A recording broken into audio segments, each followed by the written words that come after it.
میرے بے ہوش ہونے سے پہلے سر کٹا نظر آ رہا تھا اور اس کے ہاتھ میں ایک کٹا ہوا سر بھی تھا۔ تم نے کوئی ڈراؤنا خواب دیکھا ہے، اب اٹھ جاؤ، شام کی چائے تیار کرو، نذیر آفس سے آنے والا ہے، ساس نے کہا۔ جی اچھا، یہ کہتے ہوئے شمع بیڈ سے اٹھ گئی۔ نذیر کی شادی کو 10 سال ہو چکے تھے۔ نذیر کی بڑی خواہش تھی کہ اس کے گھر میں بچوں کے کہکہے گونجے، بچے گھر میں کھیلتے کودتے نظر آئے، مگر اس کا آنگن ابھی تک سونا تھا۔ نذیر نے اپنی بیوی شمع کو اور خود کو ہر اچھے ڈاکٹر کو دکھایا تھا۔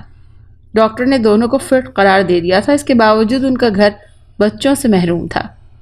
وہ مزید چیک اپ کروانا چاہتا تھا، لیکن ڈاکٹر نے اسے سختی سے منع کر دیا تھا کہ وہ اب کوئی چیک اپ نہ کرائے اور اللہ تعالیٰ پر توکل کر لے، جب قسمت میں اولاد ہونا ہوگی تو ہو جائے گی۔ مگر نذیر بے چین طبیعت کا مالک تھا، وہ خاموشی سے کہاں بیٹھ سکتا تھا۔ اس نے اولاد کی خاطر دوسری شادی کرنے کا فیصلہ کر لیا اور شمع پر زور دے رہا تھا کہ اسے دوسری شادی کی اجازت دے، ورنہ بصورت دیگر وہ شمع کو طلاق دے کر دوسری شادی کر لے گا۔ شمع کسی طور پر نذیر کو دوسری شادی کرنے کی اجازت نہیں دینا چاہتی تھی۔ یہ شادی بھی ان دونوں کی پسند کے نتیجے میں ہوئی تھی۔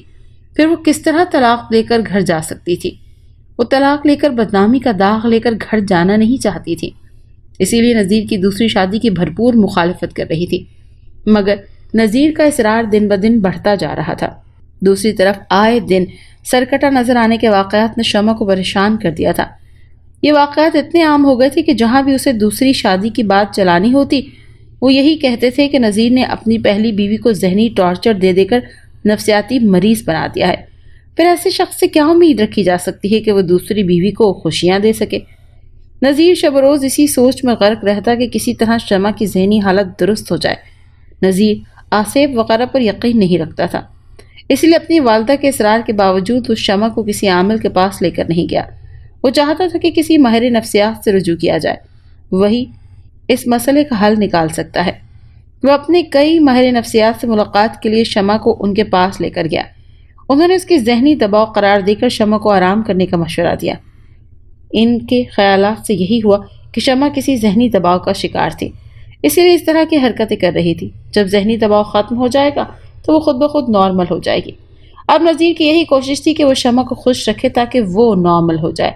کئی ہفتے گزر گئے، اس نے دوسری شادی کی بات کرنا بھی چھوڑ دی تھی۔ اس کے باوجود شمع کی حالت بہتر ہونے کے بجائے مزید خراب ہونے لگی تھی۔ وہ ہر وقت خوفزدہ رہنے لگی تھی، اسے سوتے جاگتے سرکٹا نظر آتا۔ شمع سوکھ کر کانٹا ہو چکی تھی۔ جمال الدین جنہیں لوگ شاہ صاحب کہتے تھے وہ اللہ والے تھے۔ شمع کی ساس گلشن کے قریبی رشتہ داروں میں سے بھی تھے۔ ساس نے شمع کی حالت بہتر نہ ہونے پر ان سے ذکر کر دیا، قریبی رشتہ دار ہونے پر ان کا گھر آنا لازمی ہو گیا تھا۔ شمع کی یہ حالت دیکھ کر انہیں بھی بہت دکھ ہوا۔ گلشن، یہ تم نے بہو کی کیا حالت بنا دی ہے؟ تم کو کیا مجھے غیر سمجھتی ہو؟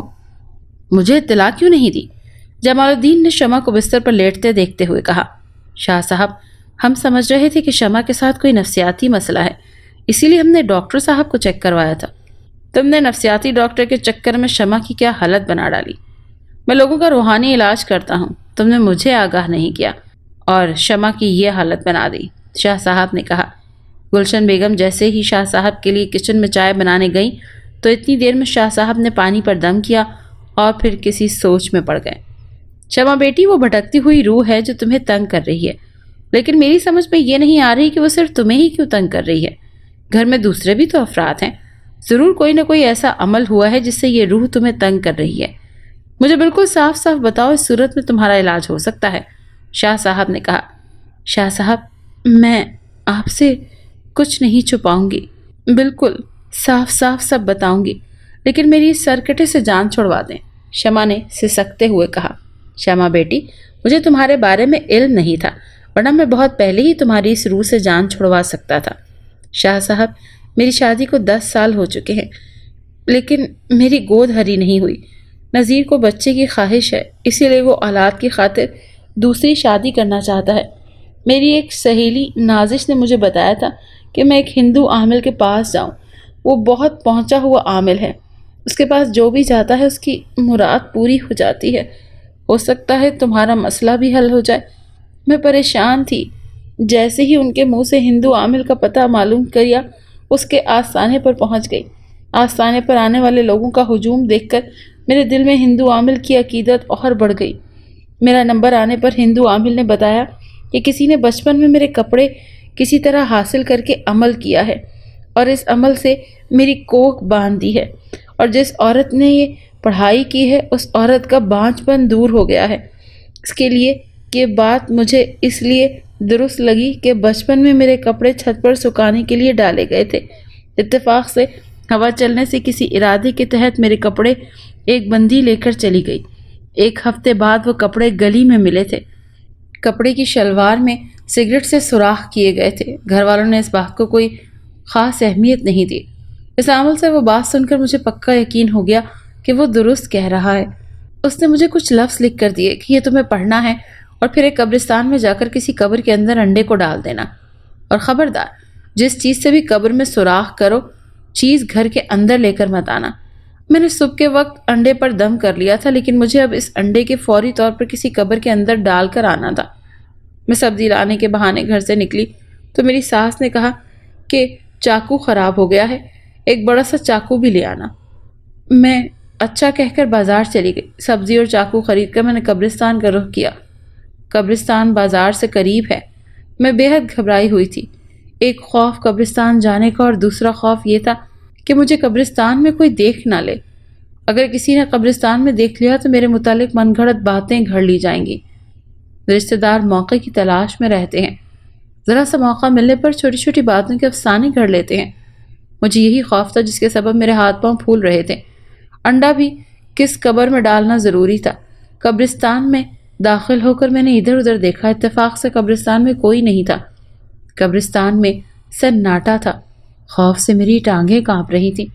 میں اکثر قبرستان کے سامنے سے گزرتی تھی لیکن کبھی قبرستان میں داخل نہیں ہوئی تھی، اسی لیے اکیلے قبرستان میں مجھے ایک انجانا سا خوف آ رہا تھا۔ میں نے ہمت کر کے ایک قبر کھودنے بیٹھی تو یاد آیا کہ جلدی میں قبر کھودنے کے لیے کچھ بھی نہیں لائی تھی، گھر پر ہی لکڑی بھول آئی تھی۔ میں نے قبرستان میں ادھر ادھر نظریں دوڑائیں لیکن اس وقت اتفاق سے کوئی بھی ایسی چیز نہیں مل رہی تھی جس سے قبر کے اندر سوراخ ہو سکتا ہے۔ میں نے فوراً پرس سے چاقو نکالا اور قبر کی مٹی کھودنے لگی۔ ایک بڑا سا پتھر چاقو سے ٹکرانے پر میں نے ہاتھ سے ہٹایا، پھر جیسے میرے ہاتھ میں آیا تو خوف سے میرے منہ سے ہلکی سی چیخ نکل گئی اور میں بھاگ کھڑی ہوئی۔ دراصل میرے ہاتھ میں جو پتھر آیا تھا وہ پتھر نہیں، انسانی کھوپڑی تھی۔ میں خوف سے تھر تھر کانپتی ہوئی قبرستان سے فوری نکل جانے کی کوشش میں تھی۔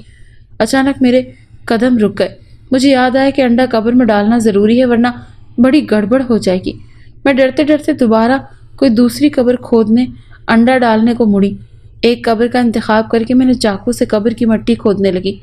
کافی مٹی کھودنے کے بعد اپنے کانپتے ہوئے ہاتھوں سے انڈا قبر کے اندر ڈال دیا اور پھرتی سے اوپر مٹی ڈال دی۔ چاقو میں نے پرس میں واپس ڈالا اور تقریباً دوڑتے ہوئے قبرستان سے اندر باہر نکل گئی۔ میرا دل زور زور سے دھڑک رہا تھا، مجھے کچھ ہوش نہیں آ رہا تھا۔ میں جلدی گھر پہنچ جانا چاہتی تھی۔ گھر پہنچ کر میں نے سکون کا سانس لیا۔ مجھے اپنے آپ پر خود حیرت ہو رہی تھی کہ میں یہ کام کیسے کر آئی۔ ویسے کوئی مجھے لاکھ روپے دے کر بھی یہ کام کرنے کو کہتا تو میں ہرگز نہ کرتی، لیکن اپنے گھر کے اجڑنے کے ڈر نے مجھ سے یہ کام کروا لیا۔ میں نے اس چاقو کو اچھی طرح سے پانی سے دھو کر استعمال کے لیے رکھ لیا تھا۔ ابھی مشکل سے ایک ہی دن گزرا تھا کہ مجھے وہ سرکٹا نظر آنے لگا۔ میں جب اس عامل کو سرکٹے کے بارے میں بتایا تو مجھے غصے سے دیکھتے ہوئے کہنے لگا، تجھے میں نے کہا تھا نا کہ جس چیز سے قبر کی مٹی کھودنا اسے گھر میں لے کر نہیں جانا، لیکن مجھے ایسا لگ رہا تھا کہ تو ضرور چیز گھر لے کر چلی جائے گی۔